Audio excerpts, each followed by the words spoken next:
Last episode, we looked at what Dartform is and why it exists. Now let's get it running. By the end of this episode, you'll have Dartform installed, your neighbor hub project created, and your Serverpod dev server running. Let's go. Before we download Dartform, there are three things your machine needs: Docker Desktop, Flutter SDK, and Dart SDK. Now, if you already have Flutter installed, you already have Dart. Flutter comes bundled with a Dart SDK, so you don't need to install them separately. One covers both. And the Serverpod CLI, don't worry about that one at all. Dartform installs it for you automatically on fast launch. No commands, nothing to look up. If you already have all of this, great. If you're not sure, Dartform checks everything the moment you open it and walks you through anything that's missing. Docker Desktop is at docker.com. The Flutter SDK is at flutter.dev. And if for some reason you only need Dart, no Flutter, that's at dart.dev. Alright, let's get Dartform. Head to dartform.dev/download.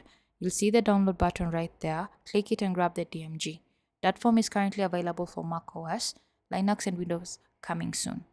Once it's downloaded, open the DMG and drag Dartform into your applications folder, just like any other macOS app.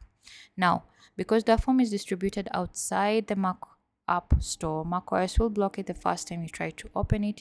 You'll just proceed to copy the command that's in dartform.dev/download and paste it in your terminal. All that it does is remove the macOS quarantine flag that gets applied to any app downloaded from the internet.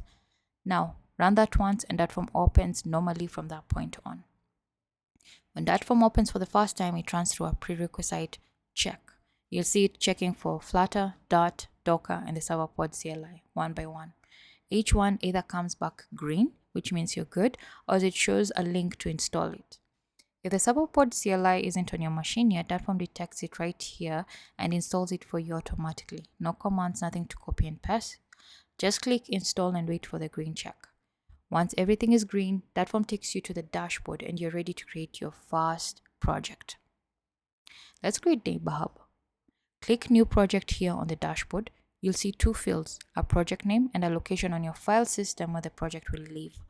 For the project name, Serverpod has a naming convention: lowercase letters, numbers, and underscores, and starting with a letter. So something like neighborhub_hub.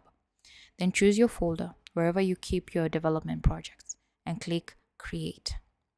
What's happening right now is Dartform is running Serverpod Create behind the scenes and streaming the output to the terminal in real time. You'll see it pulling packages, setting up the project structure, and when it's done, the dialog closes and you'll see Neighbor Hub appear right here on your dashboard. From here, click the project to open it. But now, one thing worth knowing before we move on: if you already have an existing Serverpod project on your machine, you don't need to create a new one.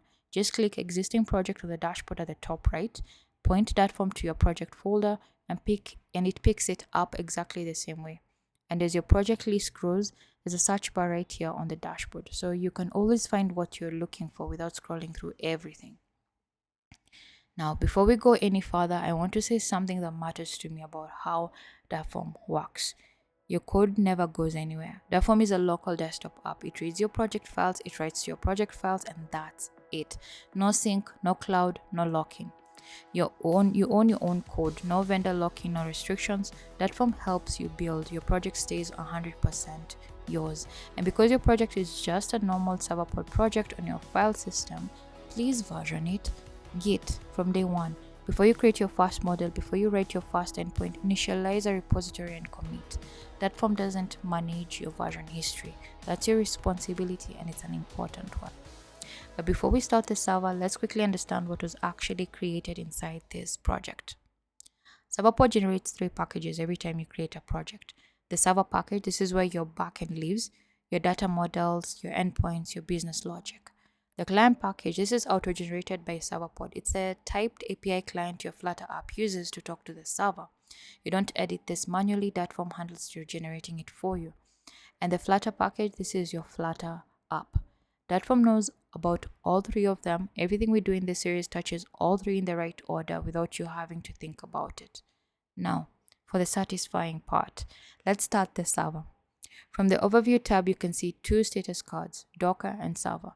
Both are stopped right now, so we'll click Start Server.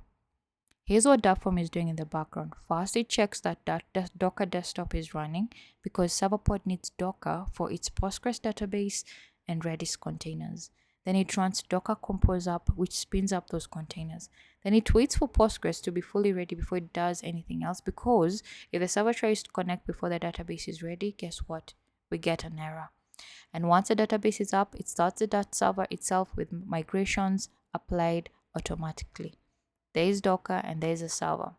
Your neighbor hub Serverpod backend is now running locally. Postgres is up, Redis is up, your Dart API server is accepting connections on localhost port 8080. That's the foundation, guys. Dartform is installed, neighbor hub is created, and your server is live. In the next episode, we start designing the data models for neighbor hub visually, and you'll see how Dartform connects what you design directly to your Postgres database through live generation and migrations. If you haven't downloaded Dartform yet, the link is in the description below. It's free. If this was helpful, subscribe so you don't miss the next one, and I'll see you in episode 3.